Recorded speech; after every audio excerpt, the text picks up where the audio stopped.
Assalamualaikum. Saya Muhammad Hafiz bin Makno, penolong pegawai pertanian kanan daripada Majlis Bandaraya Seberang.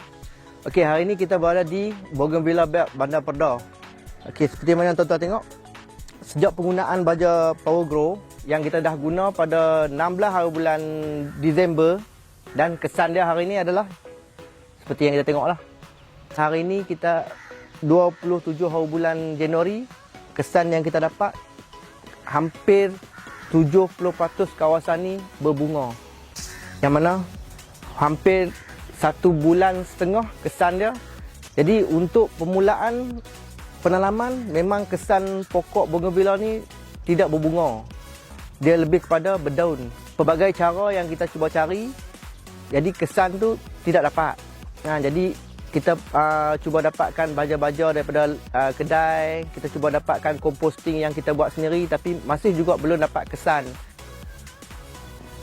Apa yang tuan-tuan tengok hari ini adalah bukti daripada penggunaan baja Power Grow. Jadi saya harap untuk kawasan Bougainvillea Belt ni, dia akan berkekalan berbunga sepanjang tahun dengan keadaan yang macam ni lah, dan akan menjadi satu tumpuan kepada masyarakat, khususnya pengunjung-pengunjung di seberang perai. Okey, untuk makluman, kawasan Bougainvillea Belt ni juga mendapat anugerah AIKNPP peringkat negeri Pulau Pinang lah, Johan keseluruhan antara PBT di Pulau Pinang, yang mana projek Bougainvillea Belt ni adalah satu inovasi daripada Majlis Bandaraya Seberang Perai untuk penggunaan semua penduduk di seberang perai lah khususnya.